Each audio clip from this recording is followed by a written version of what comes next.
Malu, a sua blogueira dos idosos. Eu tô aqui na Câmara de Vereadores de Bom Princípio pra apresentar pra vocês mais um episódio do Malu Entrevista, história da arte aqui de Bom Princípio. E hoje eu vou entrevistar online, porque tu tá vendo aqui tem até os notebooks das coisas aradas, com câmera bonita. Eu vou entrevistar o escritor, ele tem editora, agora ele mora lá em Porto Alegre, mas ele nasceu aqui em Bom Princípio. O nome dele é Paulo Flávio Ledur e ele tá cheio de histórias muito legais.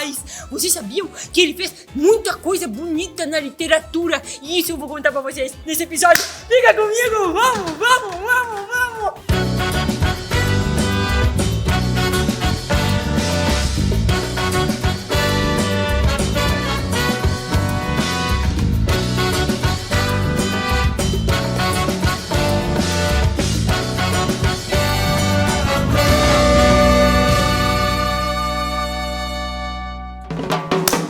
Primeiro eu quero te agradecer pela presença na minha Câmara de Vereadores aqui de Bom Princípio.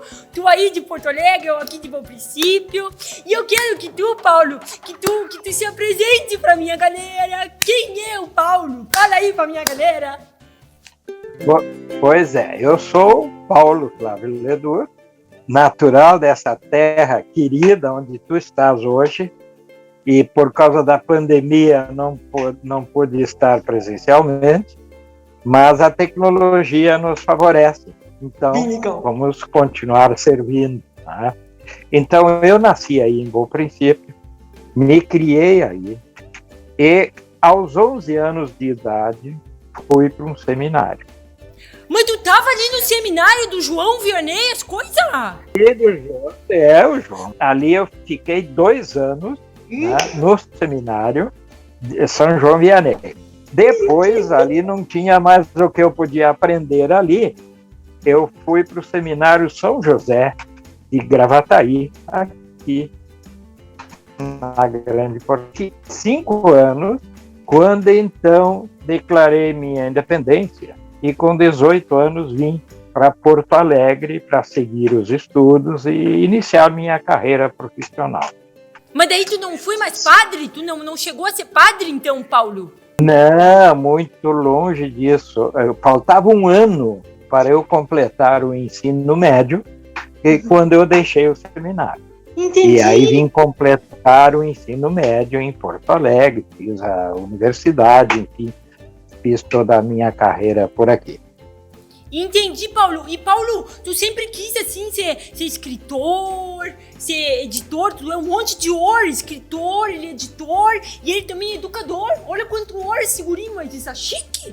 Tu sempre quis ser essas coisas aradas, tudo. Tu acha que é muita or? Ai, eu acho que é muito chique isso aí que tu é tudo. Tu é tudo or, eu achei bem legal. Não podemos rimar com dor. Não, nunca. Só com amor. Amor, sim. Com dor, não. A coisa melhor de tudo que eu aprendi no seminário, entre muitas, mas a melhor de todas foi que virei um grande leitor. Então, foi aí que eu derivei para a área das letras.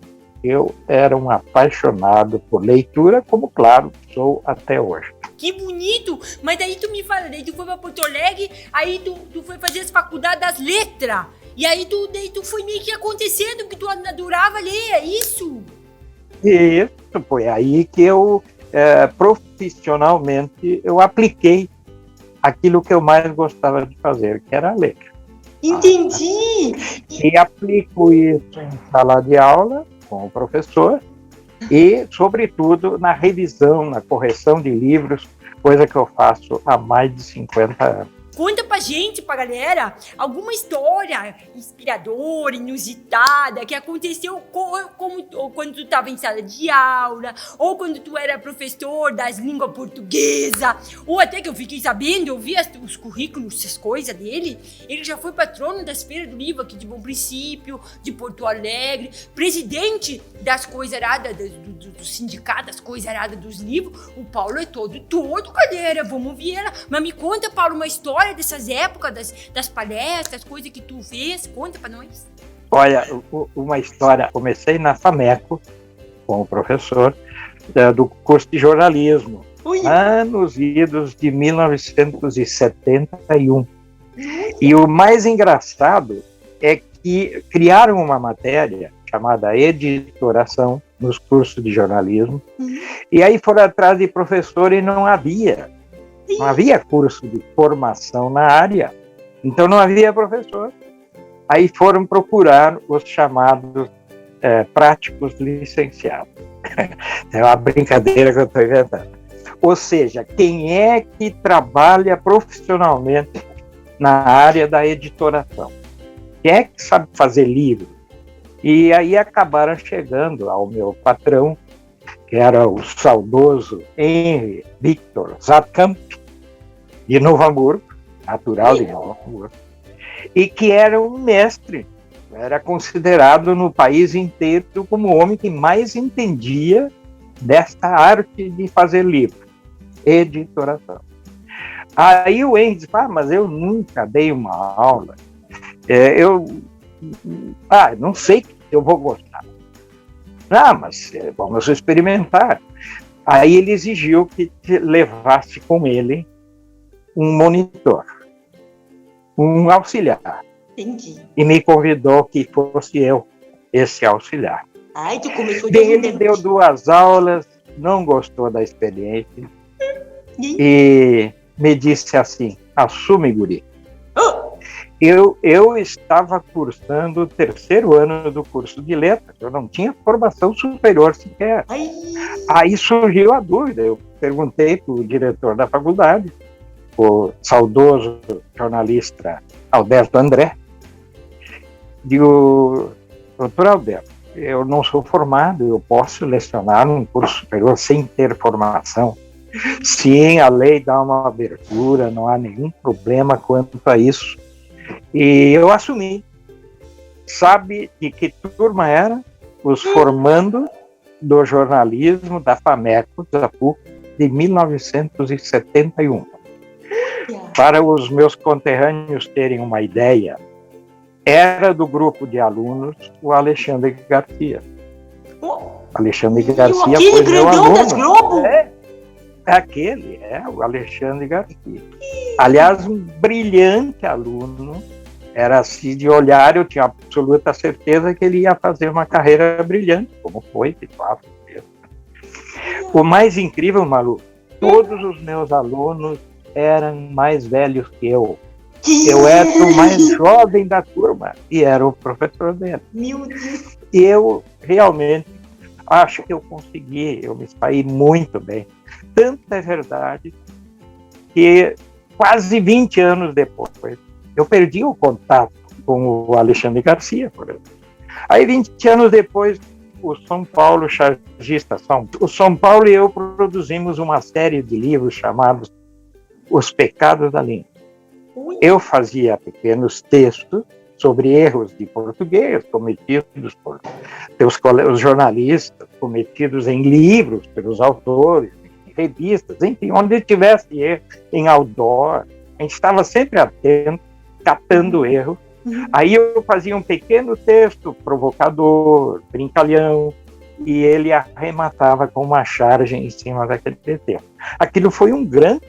Nós percorremos o Rio Grande, muitas cidades brasileiras, com palestras sobre esse projeto. Aí um dia resolvemos fazer uma sessão de autógrafo do livro em Brasília. Paulo, tu é outro nível, Paulo, tu é chique. Me dá um autógrafo, Paulo, um autógrafo, me manda lá. Eu dou aí. E aproveito, hoje eu não estou cobrando. Tá bom. Conta, Paulo, das Brasília. Aí, em Brasília, chegamos na terça e o autógrafo estava programado no Carpe Diem, tradicional restaurante onde acontecem eventos culturais. Estava marcado para quinta. E nós tínhamos que divulgar aquilo, senão não vai ninguém conhece o Ledur e o Sampa em Brasília, fora algum deputado gaúcho. Aí procuramos Ana Amélia Lemos, que era a diretora da RBS em Brasília. É verdade? A Ana Amélia, quando o Sampa era colega dela na RBS, e o Sampa, mas como tu tá linda, Ana Amélia, encheu a Ana Amélia de elogios, e eu batendo palma. Aí, mas o que eu posso fazer por vocês, criaturas? Aí, olha, nós vamos autografar na quinta-feira, precisamos divulgar, senão não vai ninguém. Ah, mas isso é comigo mesmo. Olha. Daqui a pouco, aí é que vem o grande lance do Alexandre Garcia. Olha que criatura o Alexandre. Daqui a pouco a Ana Amélia me chama, Leduro, o Alexandre quer falar contigo. Telefone. Mas que é Alexandre? O Alexandre Garcia, ele acabou de me dizer que foi teu aluno. Olha, 20 anos depois, ele se lembrava do professor daquele menino. E aí combinamos, o Alexandre era o diretor da Globo em Brasília. Aí ele diz assim, esteja no lugar tal, ao meio-dia, que eu vou mandar uma equipe fazer uma reportagem com vocês para ir ao ar no Jornal do Almoço e no Jornal da Tarde da Globo aqui em Brasília. Tá? Chegamos lá na hora marcada, não estava só a equipe, ele estava comandando pessoalmente a equipe, fez uma reportagem que foi ao ar. Bom, aquilo foi uma divulgação extraordinária. Eu não sabia o que fazer para agradecer a Ana Amélia, o Alexandre, aquela turma toda. Aí, quando chegou a hora do lançamento na quinta-feira, chegou lá, o Alexandre já estava lá. Ele ficou do início até o fim, ele e a Ana Amélia. Ele que nos servia água e no fim já estávamos tomando algum vinho, ele que fez o serviço para nós. Imagina só. E alguém que tinha sido meu aluno, um aluno assim super brilhante. Então foi para mim uma realização pessoal das maiores. Claro que foi o maior sucesso, faltou o livro. No fim, nós estávamos autografando papelzinho, porque não tinha mais livro, o livro ia daqui para lá. Nós fomos preparados para vender 50 livros, foram 200 livros para lá e faltou o livro, para a honra e glória do São Paulo e mim. Como é que tu acha que a literatura ajuda na vida das pessoas? Ah, mas olha, eu já te falei, né? Ler é viajar sem sair do lugar. A leitura, além de tudo, é o melhor método de ensinar a escrever. É a leitura. Porque o que precisa quem escreve? A escrita não é um ato mecânico. A escrita é ato de reflexão que acaba virando texto. Isso é escrita, mas começa por um ato de reflexão. Isso exige concentração, exige atenção. Não pode virar ato mecânico, porque aí não se escreve o que presta. Não existe texto sem reflexão. Além de viajar sem sair do lugar, de eu me divertir, eu aprendo a me concentrar. Ô Paulo, aproveita agora para nós encerrar nossa entrevista online muito chique e deixa uma mensagem aqui para a galera de Bom Princípio. Bom, meus conterrâneos, meus amigos de Bom Princípio, sejam familiares, amigos ou colegas de infância, deve ter vários circulando por aí, não é? Um grande abraço e a certeza de que a distância não nos separou. Eu tenho loucura por essa terra e ai de quem me fale mal de Bom Princípio. Um abraço muito carinhoso a todos. Muito obrigada! Tchau, Paulo! Muito obrigada pela tua entrevista online! Galera, muito obrigado por assistir essa entrevista muito chique, linda, linda, linda! Eu amei, galera! Quem inventou esse negócio do Zoom, que os velhos podem se conversar de longe, sem coronha, tem todo o meu coração, muito obrigado! E antes de dar tchau pra vocês, meus queridos, amados telespectadores, que eu tô assim, tipo Fátima Bernardes, de apresentadora, eu quero dizer que se tu gostou desse vídeo, ó, compartilha com a tua galera, curte todas as redes sociais do Espaço da Arte, do Paulo, eu também vou botar os arroba do Paulo, as coordenadas. E daqui a pouco nós estaremos de volta com o próximo episódio do Malu Entrevista, a história da arte de Bom Princípio. Beijo, beijo, tchau, tchau. Daqui a pouco pegando a cineta dos vereadores.